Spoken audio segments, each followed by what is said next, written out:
The Passover, protected by the Lord. Pharaoh would not let the Israelites go free, so the Lord told Moses that he would send one last plague.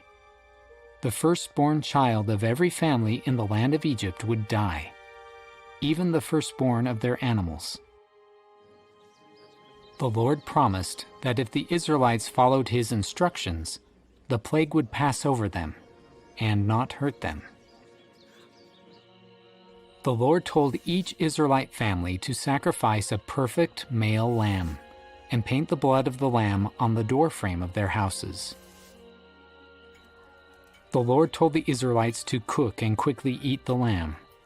While they ate, they should be dressed and ready to leave their homes. The Lord said if the Israelites did these things, their firstborn would be safe from the plague. Like the Lord warned, the plague came. All the firstborn in Egypt died, including Pharaoh's oldest son. But the plague passed over each home that had lamb's blood on the doorframe. The firstborn of the Israelites were saved because they obeyed the Lord. When Pharaoh saw his own son was dead because of this plague, he told Moses and Aaron to take all the Israelites and leave Egypt. The Israelites left, but Pharaoh was angry. He gathered his army and chariots and chased after the Israelites. The Israelites camped at the Red Sea. Soon Pharaoh and his army caught up to them. When the Israelites saw the Egyptians coming, they were afraid. But Moses told the Israelites that the Lord would protect them. As the Egyptians got closer, the Lord told Moses to lift up his rod.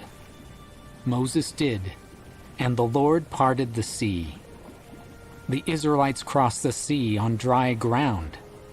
They ran away from Pharaoh and his army. The Egyptian army chased after the Israelites. When all the Israelites were safe on the other side of the sea, the Lord let the water come down. The Egyptian army drowned in the sea. The Israelites were free at last. They sang songs, danced, and thanked the Lord. They always remembered the Passover as the time the Lord saved their lives and led them out of Egypt.